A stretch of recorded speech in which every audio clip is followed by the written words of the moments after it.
उन किसानों के बारे में कौन बात कर रहा है जिसकी बेटी की शादी नहीं हो रही है? लड़कियों के बारे में कौन बात कर रहा है जिनकी पढ़ाई रुक जा रही है? जब दुनिया बहुत तेज रफ्तार में दौड़ती हो ना, तो आपको ठहर के एक बार सोचना चाहिए कि आप जिस दौड़ में दौड़ रहे हैं वो आपके लिए लाभकारी है या नहीं। ये सबको एक बार सोचना चाहिए। बहुत धन्यवाद आपका भी और आपके दर्शकों को भी मेरा नमस्कार कि आप लोग हमें देख रहे हैं। और आप जब देखते हैं तभी हम ताकतवर बनते हैं। आप जब हमें देखते हैं तो आपको लगता होगा कि आप सिर्फ व्यूज बढ़ा रहे हैं, वो नहीं, वो आप हमारा मनोबल बढ़ाते हैं, हमारी ताकत बढ़ाते हैं। और वही ताकत है कि एक कई 100 किलोमीटर दूर एक लड़की बिहार चली जाती है, कभी दिल्ली चली जाती है, कभी कहीं चली जाती है। पता है, जब व्यूज नहीं आते थे तो शायद परिवार वाले उस तरीके से सपोर्ट नहीं करते थे, क्या बनाती हो, कोई देखता ही नहीं है। अब जब लोग देखते हैं तो घर वालों को भी लगता है कि कुछ बड़ा कर रही है, कुछ अलग कर रही है। तो आप जो ये व्यूज देते हैं ना, वो हमारी ताकत बनती है। सिर्फ मेरी ही नहीं, उन तमाम लोगों की जो हमें देख रहे होते हैं। आपको भी तो कहीं ना कहीं जो आप कंटेंट बनाते हो उस पे व्यूज अब जब देखते हैं अच्छा आता है तो और मोटिवेट होकर काम करते हैं। करने का इच्छा जो है ना मन में और जग जाती है। मैं चाहता हूं कि आप ये अपना परिचय भी दे दें कि आप कहां से आई हुई हैं और बिहार की बेटियों को एक प्रमोट करते हुए ये कहिए कि किस तरीके से लड़की को आगे आना चाहिए, वो जिस क्षेत्र में काम करना चाहे वो किस तरीके से काम करे जो कि आगे आए। क्योंकि बिहार में खास करके अगर बात की जाए तो लड़कियों को बाहर निकलने का मौका नहीं दिया जाता है, तो किसी भी क्षेत्र में हो।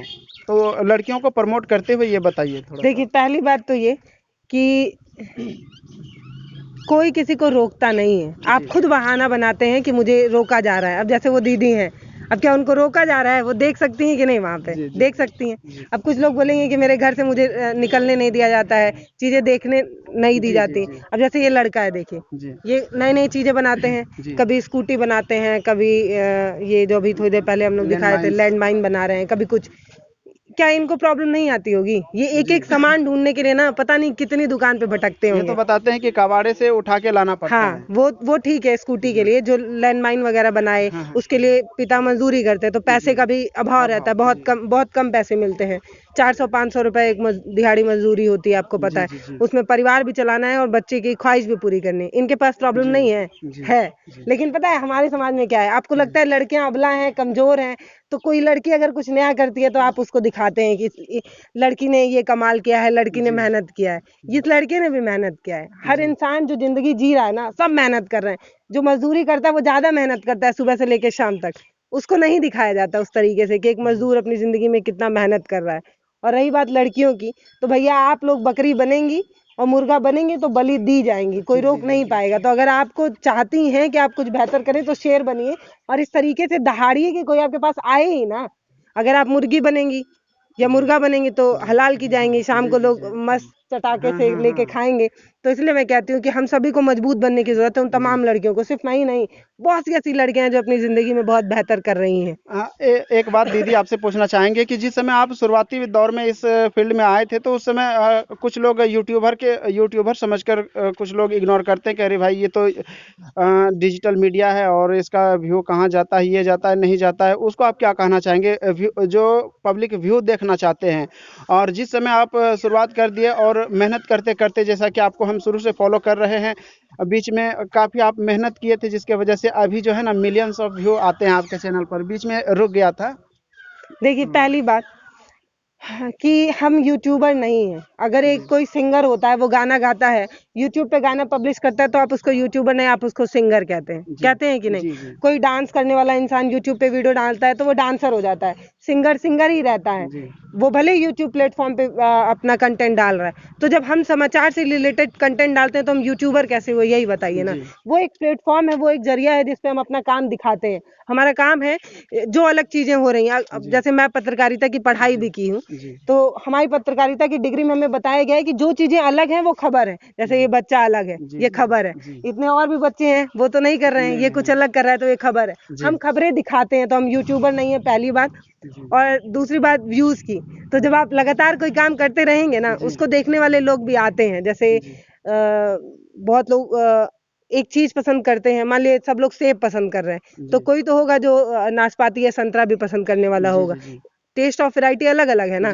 तो जिस समय लोग चीखने वाली पत्रकारिता पसंद करते थे, वहीं रवीश कुमार भी थे जिनको लोग आइडियल मानते हैं। ऐसे ही उनको अपने देश में नहीं विदेशों में सम्मानित किया गया, ऐसे ही थोड़ी किया गया। और जो अवार्ड उन्हें मिला वो हमारे टीवी एंकरों को नहीं मिल रहा था। तो इसका मतलब ये था कि जब पत्रकारिता चीख रही थी, चिल्ला रही थी, तो कोई शांति से सुनने वाले दर्शक भी थे जो रवीश कुमार को पसंद कर रहे थे। तो वैसा ही कुछ मेरे साथ भी है, लोग पसंद करते हैं। जब मैं मुस्कुराते हुए बात करती हूँ, लोगों को लगता है कि हाँ ये अपने घर की बेटी है। गाँव में चाची से जब बात करती है तो चाची लोग कहती हैं कि बबुनी लगबे नहीं करेला कि तू बहरे से आई लोग। मेरे कंटेंट को सबसे ज्यादा अगर कोई देखता है तो वो गाँव की दादी और चाचा लोग हैं। उनको अच्छा लगता है मेरी कंटेंट को देखना।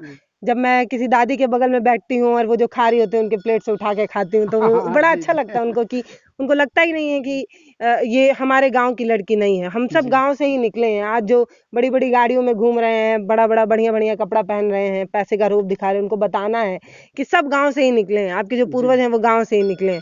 तो फिर गांव वालों को ऐसे क्यों आप लोग एकदम इग्नोर कर देते हैं? जाते जाते दीदी एक सवाल है, चिल्लाने वाले पत्रकार को आप क्या कहना चाहेंगे? भैया ये इसमें मसाला है और इसमें बहुत अच्छा व्यूज आता है, इसमें कोई दो राय नहीं है। ऐसा समय चल रहा है जब पत्रकारिता एकदम मसाले की तरीके से परोसी जा रही है और लोग उसको चटकारा लेके खा रहे हैं कि ये जो चीखने चिल्लाने वाली जो पत्रकारिता है उसका एक दिन समाप्त हो हाँ ज्यादा समय नहीं है इसका। एक समय ऐसा आएगा जब लोग इत्मीनान से खबरें सुनना पसंद करेंगे। और सुनिए, मैं बता रही हूँ, दूरदर्शन का क्रेज था। दूरदर्शन में एकदम सिंपल तरीके से खबरें बताई जाती हैं, कई 100 सालों तक बताई गई।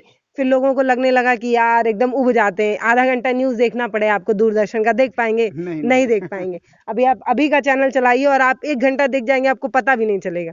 तो चीजें स्विच होती रहती हैं।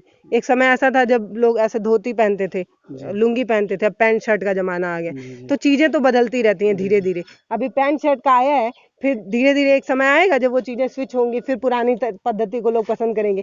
कैसे बड़े बड़े शहरों में अब लोग मिट्टी के बर्तन में खाना पसंद कर रहे हैं, घड़े में रखा पानी पीना पसंद कर रहे हैं। चीजें स्विच हो रही हैं धीरे धीरे। तो पत्रकारिता भी सवाल है कि आपके मिलियन सब्सक्राइबर पूरे होने वाले हैं, उसको किस तरीके से सेलिब्रेट कीजिएगा? अभी हुआ नहीं है तो पता नहीं है कि कब क्या हो जाए।